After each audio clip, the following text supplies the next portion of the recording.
Right now, we are watching MLB free agency play out at a snail's pace as teams are clearly scared of giving out bad contracts in a market that is really thin, where there is not many top free agents to bid on, and all those free agents that are out there are looking for top dollar. Teams don't want to sign contracts that are going to hinder them for years to come. So what we thought we'd do is look at the current worst contracts in the game right now. We have a top 15, but before we get into that, a few honorable mentions. We begin with bad but expiring contracts, and there's two of them of note. Chris Sale and Patrick Corbin, a pair of left-handed starting pitchers who signed big deals years ago. Now, Patrick Corbin has really tested the theory that any contract that results in a championship is worth it, because while he was great in 2019 with the Washington Nationals, where he pitched to a 3.25 ERA and over 202 innings pitched, well, since then, things have not gone well on that 6-year, $140 million deal that he's signed. Since 2020, he is the worst qualified starter in Major League Baseball, with the worst ERA at 5.62. Now, pitcher's record doesn't matter the way it used to, but Patrick Corbin is 27-57 during that span. He has 10 more losses than Jordan Lyles, who is at the second most losses in Major League Baseball over that span. That is a ton of losses. Now, the kicker for Patrick Corbin is his contract was backloaded. So this year in 2024, he's owed a whopping $35 million, and there's a very slim chance that he's even a productive pitcher. Then we move to Chris Sale.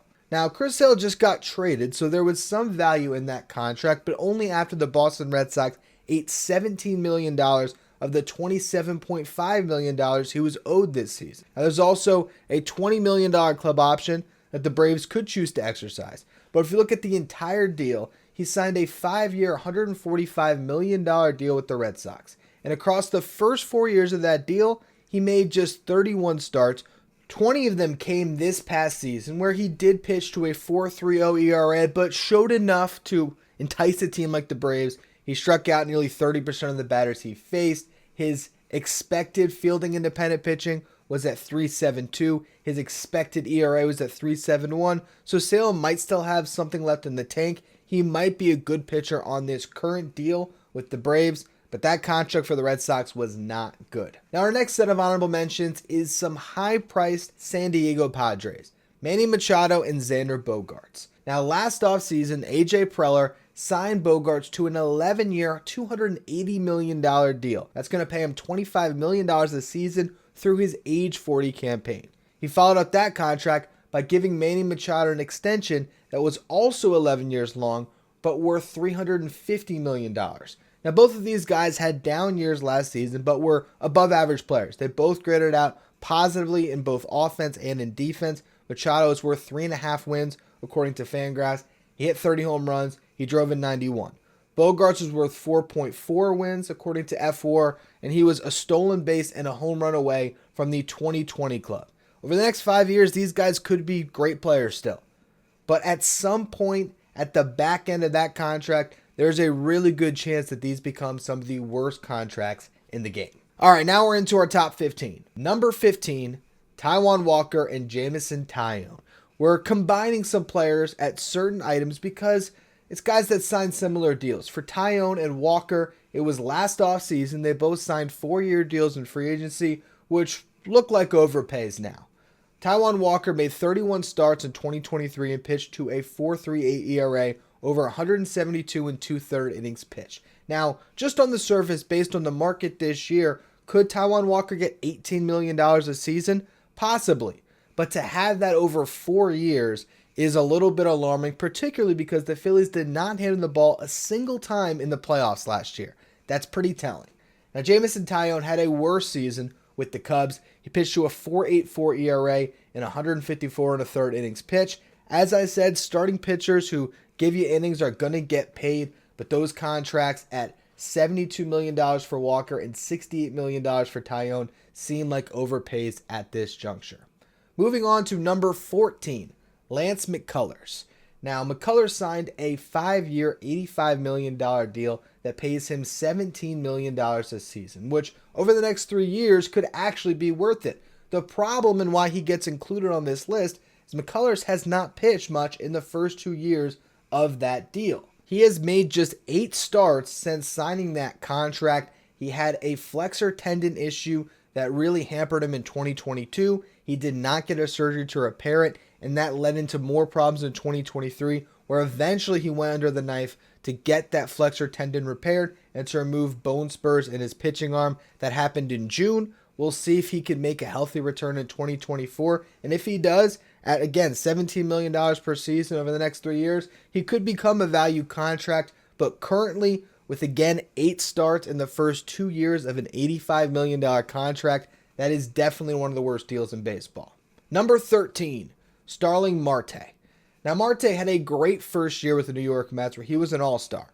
He hit .292, had a .347 on base, and a .468 slugging percentage. His weighted runs created plus was 134. I'll be citing WRC plus a lot throughout this video. That is weighted runs created plus, measuring hitters based on a league average of 100. So a 134 WRC plus means Marte was 34% better than your league average hitter.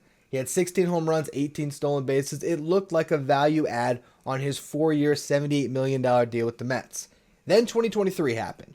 Marte was plagued by a groin injury that limited him to 86 games played. He hit .248 with a .301 on base, a .324 slug. His WRC plus dropped off to 76. And beyond that, his athleticism just fell off a cliff. He did steal 24 bases, always a good base stealer, but that was more due to the rule changes than his athleticism. He clearly lost a step when it came to his sprint speed, and in the outfield he was worth -6 outs above average, becoming one of the worst outfield defenders. With still $19.5 million coming his way over the next 2 seasons, Marte has become a real question mark both in production and health, and that is one of the worst contracts on the Mets books right now. Number 12, Andrew Benintendi. He signed a 5-year, $75 million deal with the Chicago White Sox last offseason, and on the surface, $15 million a year for a starting outfielder is not bad, but then we look at his production this past year. He had a career-low .356 slugging percentage, only hit 5 home runs, and his on-base percentage dropped off nearly 50 points from where it was in 2022. So he's not getting on base, he's not hitting for power, and he's also not bringing value in the field as a defender anymore. He was worth -3 defensive runs saved in left field and -10 outs above average. That ranked him in the first percentile as one of the absolute worst defenders in the game. Despite the fact that Starling Marte is getting paid more money and has more health risk, he's also only under contract for 2 more years, so Benintendi is 1 spot ahead of him because there's still 4 years left on this deal and a very slim chance that he's going to produce enough to be worth $15 million per season. Number 11, Jake Cronenworth. Why did the San Diego Padres decide to give a utility man a 7-year, $80 million deal? If he was to mirror his production from 2021 and 2022, where he was worth a 4.2 FWAR, then the contract could be a steal. But in reality, the reason why this deal is so bad is because it was so unnecessary. Cronenworth was set to make a little over $4 million in his first year of arbitration last season, which means they had him under control for years. He would not hit free agency until his age 32 season. They did not have to make that decision when they did it. Even further, if you look at Jeff McNeil's extension with the New York Mets, you see how bad that contract really is for Cronenworth. Because Jeff McNeil, who was a year closer to free agency and coming off a batting title, signed a 4-year, $50 million extension with the Mets. That deal includes a $15.75 million club option for a 5th year with a $2 million buyout. So the Mets paid for 2, if not 3 years of McNeil's free agency. The Padres decided to buy out 5 years of Cronenworth's. And you look at the average annual value, McNeil comes at $12.5 million, Cronenworth at $12 million. That was a bad contract by the Padres, and as if it was karmic retribution for the bad deal, his first season on that contract was nowhere near as good as the last 2 before it. He hit .229 with a .312 on base and a .378 slug. 92 WRC plus, was worth just 1 win according to Fangraphs. We have now reached our top 10, beginning with number 10, Christian Yelich. Now, Yelich had a much better year last season. He hit .278, had a .370 on base, and a .447 slug, 19 home runs, 28 stolen bases, a .122 WRC plus, and he was worth just over 4 wins, which was a marked improvement from his 3.7 F4 combined between 2021 and 2022. The reason he's on here, though, is because that contract still, which pays him $26 million a season, plus a $6.5 million buyout on a $20 million club option, as well as $28 million in deferred money, that's a bad deal for the Brewers. That's going to hamstring them for years to come, and they didn't need to sign him to that extension. When they did, they still had 3 years left of team control. At the time, Yelich was an MVP candidate. He had won the award in 2018, was runner-up in 2019. It felt like a steal then, but now, in hindsight, not the best contract for the Brewers. Number 9, Mike Trout. A healthy Mike Trout is worth as much money as any player in Major League Baseball, but unfortunately, we can no longer ignore the injuries when it comes to Trout. He signed a 12-year, $426.5 million contract prior to the 2019 season. He then went on to win his 3rd MVP award that year, where he hit a career-high 45 home runs with a 177 WRC+. Trout was healthy and productive again in the shortened 2020 season, but since 2021, injuries have taken their toll. He played just 36 games in 2021. 2022, he hit 40 home runs and played in only 119 games. Just imagine if he was healthy for a full year. And then last year, the production was down a bit compared to his lofty standards, and he only played in 82 games. There's no doubt that Mike Trout can still be an MVP caliber player when he's on the field, but at 32 years old, there are real questions about how much he will be healthy over the next 7 seasons. Owed over $35 million a year for those 7 years, Trout has the chance to become a real albatross for the Angels. Number 8, Jacob deGrom. deGrom signed a 5-year, $185 million deal with the Texas Rangers last offseason, and he made just 6 starts before needing Tommy John surgery. Now, if deGrom is healthy and pitching at the height of his powers, he can make that contract worth it over the final 3 years. And even better, there's a chance he's back for the second half in 2024, or even if he's just back by October and can factor in another playoff push for the reigning champs, that contract can be worth it. But right now, with the uncertainty of a guy coming off his second Tommy John surgery at 35 years old, it has to be considered one of the worst contracts in the game. Number 7 is Carlos Correa. Correa had 2 $300+ million contracts on the table last offseason, but due to an old ankle injury, both the San Francisco Giants and the New York Mets pulled their offers off the table. Then Correa ends up signing back with the Minnesota Twins on a 6-year, $200 million deal. That contract included a complicated structure of vesting options that spanned for 4 more years and could be worth an additional $70 million. Now, everyone might be looking at that ankle as a ticking time bomb, but that was not the problem last year. The problem was his production. The 29-year-old played 135 games and hit just .230 with a .312 on base and a .399 slug. He had 18 home runs and a 96 WRC+, so he was slightly worse than a league average hitter. If Correa can get back to the player he was in 2022 with the Twins, was worth over 4 wins above replacement, he could still be a great deal over the next 5 years. But that's a question mark, and everyone's still going to wonder when or if that ankle eventually becomes the problem that scared away 2 teams with major offers.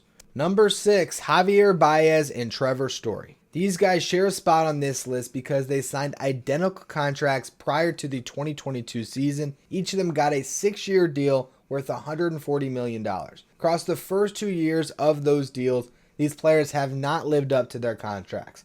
For Baez, the problem has solely been production. He's been healthy enough to play 280 games, but has hit just .230 with a .273 on base and a .361 slug, hitting only 26 home runs as a Tiger, which is probably due a little bit to that cavernous ballpark of Comerica, but still the vibes have just been terrible around Baez. He does not look like that same electric player that we saw early in his career with the Chicago Cubs and even in his short stint with the New York Mets. Meanwhile, for Trevor Story, it's really been health. He played just 94 games due to various injuries in 2022 and then needed surgery to repair his right UCL in January of 2023, which sidelined him for most of the season. He did make a return in August, but did not play well down the stretch. He hit just .203 with a .250 on base and a .316 slugging percentage with a 48 WRC+, so he was 52% worse than your league average hitter. With 4 years left on their respective deals, each of these shortstops has time to resurrect themselves and turn the narrative around in their contracts, but the early returns have been very bad. Number 5 is Carlos Rodon. Rodon signed a 6-year, $162 million deal with the New York Yankees last offseason. In that first year of the deal, he made just 14 starts and did not pitch well across those appearances. Got knocked around to the tune of a 6.85 ERA and allowed 15 home runs in just under 65 innings pitched. That gave him a career worst 2.10 home run per 9. His strikeouts were down, his walks were up, and he had a brutal 3-8 record. It could have just been one bad year marred in injuries, but the injury concern does not leave him. It's something that's followed him throughout his career, and now getting paid $27 million a season, the Yankees are certainly hoping that he can get back to 2021 and 2022 production, but that deal is looking rather suspect moving forward. Number 4, we have Kris Bryant, who signed a 7-year, $182 million deal with the Rockies prior to the 2022 season. In year 1 of the deal, he played just 42 games, although he was productive. He hit .306, had a .376 on base with a .475 slug. His WRC plus was 125. Last year, though, health continued to be an issue, and when he was on the field, he was not productive. He played 80 games, he hit .233 with a .313 on base and a .367 slug. He only hit 10 home runs in 335 plate appearances, and his defense in right field has really fallen off as well. He posted -7 defensive runs saved and -4 outs above average. Still owed $27 million in 2024 and $26 million a year for 4 more years after that, Bryant's contract has become one of the worst in baseball. Number 3 is Giancarlo Stanton, who signed a 13-year, $325 million contract back in 2015. Fun fact, that is now the oldest contract in Major League Baseball, with Miguel Cabrera retiring after this past season. Now, when he was with the Marlins, in the 3rd year of that deal, Stanton won the NL MVP. He hit an MLB best 59 home runs and drove in an MLB best 132 runs. The Yankees traded for him after that season, and while he's had 3 30 home run campaigns and pinstripes, he has been marred by injuries that have limited him to an average of 105 games per season. Last year, Stanton looked like he could barely move at times, showing his days in the outfield are probably behind him. He also struggled mightily at the plate, hitting just .191 with a .275 on base and a .420 slugging percentage. He had 24 home runs and an 89 WRC plus in 101 games played. Stanton is just 98 home runs away from the 500 home run club, and he has 4 years left in this contract to get there. He did commit to slimming down a bit this offseason, looks to be a little bit lighter, could be healthier in 2024, and if he can return to 2022 form when he hit 31 home runs and had a 116 WRC plus, the Yankees would gladly welcome that production from their DH. The last 2 guys on this list were paid coming off winning the World Series together in 2019, but everything has gone downhill since then. They both signed identical contract figures, 7-year deals worth $245 million, and they're now 4 years into the contracts, entering year 5. Of course, I'm talking about Anthony Rendon and Steven Strasburg. Rendon comes in at number 2 on the list because he's still playing. Strasburg is not, but we'll get to him in a minute. Rendon's healthiest season in an Angels uniform came back in 2020, his first year on that contract, when he actually played 52 of the Angels' 60 games and was productive. He had a 152 WRC plus. Unfortunately, since then, he's averaged a shade under 50 games per season over the last 3 years. And when he's on the field, he has not been nearly as productive either. Both his offense and his defense have regressed. Now, this is likely due to the injuries, but Rendon is a long way removed now from his 2019 season where he hit those 34 home runs, drove in 126, and was everything to the Nationals lineup throughout that playoff run. Speaking of that playoff run, number 1 on our list is Steven Strasburg. Strasburg came into the league as surefire of a first overall pick as we have seen back in 2009. He was arguably the most highly regarded pitching prospect ever. After 12 electric starts in his rookie season in 2010, Strasburg needed Tommy John surgery. He made a return in 2011 for 5 starts, then became an all-star in his first full season in 2012. While he did battle some injuries between 2012 and 2019, he was largely healthy And it all culminated in a 2019 season where he delivered on all of that promise of being the best pitching prospect ever. In 2019, Steven Strasburg led the National League with 209 innings pitched, and he did so with a 3.32 ERA. His dominance continued into October, where he was eventually named the World Series MVP after winning both of his starts against the Houston Astros, and that included a pivotal one in a Game 6 where the Nationals were facing elimination.